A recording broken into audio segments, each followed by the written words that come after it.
Assalamualaikum, salam Malaysia Madani. Berita semasa bersama saya, Syahid Samsudin. Wanita pertama dalam perkhidmatan awam Malaysia, Tan Sri Devaki Krishnan, meninggal dunia malam tadi pada usia 100 tahun.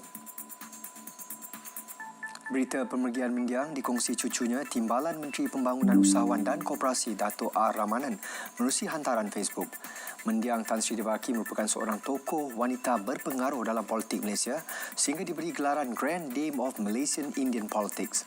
Dilahirkan pada 11 Mac 1923, mendiang Tan Sri Devaki memulakan kerjaya sebagai guru sebelum memenangi kerusi dalam Majlis Perbandaran di Kuala Lumpur pada tahun 1952.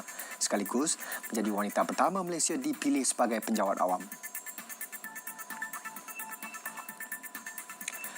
Seorang warga Myanmar ditemukan maut dengan kesan kecederaan pada beberapa anggota badan di dalam kebun durian dekat Bentong, Pahang. Ketua Polis Daerah Bentong, Superintendent Zaiham Muhammad Kahar dalam kenyataan mengesahkan kes berkenaan. Susulan itu, dua individu yang merupakan rakan senegara mangsa ditahan bagi membantu siasatan.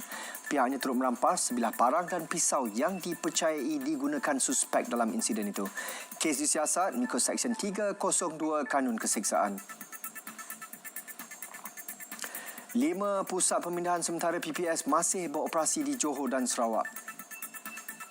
Kemas kini portal bencana banjir JKM setakat 10 pagi maklumkan 524 penduduk terjejas banjir daripada 166 keluarga masih berlindung di kesemua PPS berkenaan. Di Johor, 65 penduduk terjejas daripada 19 keluarga masih berada di 2 PPS iaitu Balai Raya Gemerih 4, Batu Badak dan Dewan Komuniti Kampung Tasik Segamat.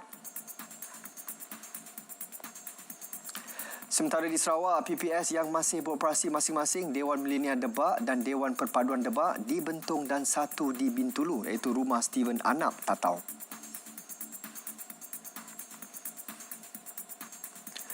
Industri sarung tangan getah mendepani cabaran global yang kian sukar. Susulan itu, Kementerian Pelarangan dan Komoditi bertemu Persatuan Pengeluar Sarung Tangan Getah Malaysia MAGMA. Pertemuan membincangkan cadangan serta langkah-langkah yang perlu untuk menangani isu-isu penting. Menterinya Datuk Seri Johari Abdul Ghani berkata industri sarung tangan getah Malaysia kini beroperasi dalam persekitaran ekspor yang agak mencabar. Syarikat tempatan menghadapi persaingan sengit terutamanya dari negara yang mempunyai akses kepada tenaga murah. Terdahulu perbincangan itu turut dihadiri Presiden MAGMA Ung Kim Hun serta ahli jawatan kuasa persatuan.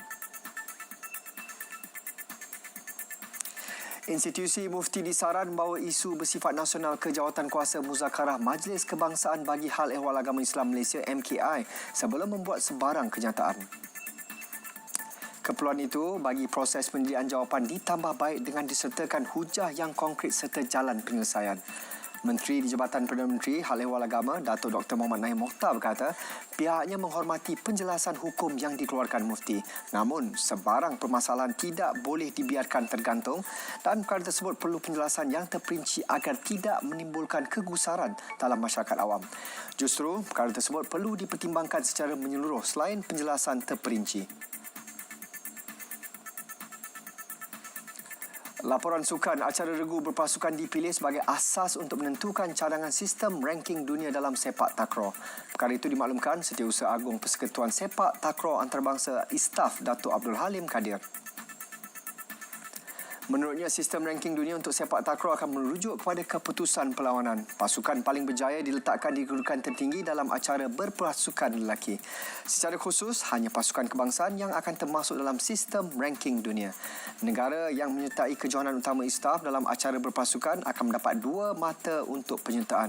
3 mata diberi untuk setiap kemenangan dan ditolak 1 mata bagi setiap kali menarik diri daripada pertandingan.